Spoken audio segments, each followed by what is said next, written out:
ગાંધીનગરના સેક્ટર 12 સ્થિત ડોક્ટર આંબેડકર ભવન ખાતે 15 જૂન 2026ના રોજ વિશ્વ વડીલ અટકાયત જાગૃતિ દિવસ અંતર્ગત એક વિશેષ કાર્યક્રમનું આયોજન કરવામાં આવ્યું।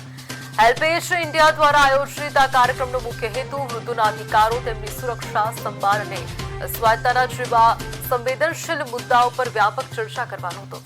આ વર્ષે કાર્યક્રમની થીમ વડીલો પ્રત્યે થતા દુર્વ્યવહાર સામે સામાજિક સમાનતા, સલાહ, ગૌરવ અને સ્વાયત્તતાની કહી શકાય કે ખાતરી રાખવામાં આવી હતી।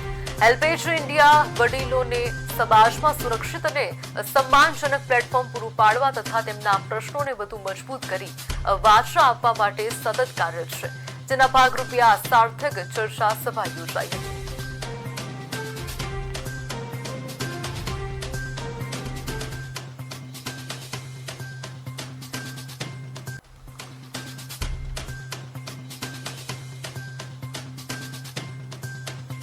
બેઝિકલી અગર હું ગુજરાતની વાત કરું તો અત્યારે જેટલા સિનિયર સિટીઝન 45,000થી વધારે સિનિયર સિટીઝન્સ હેલ્પેજ સાથે ડાયરેક્ટલી જોડાયા છે અને લગભગ 2 લાખથી વધારે સિનિયર સિટીઝન ઇનડાયરેક્ટલી રીતે પણ હેલ્પેજ જેવા વિવિધ કાર્યક્રમો થકી આ કાર્યક્રમો સાથે જોડાયેલા છે।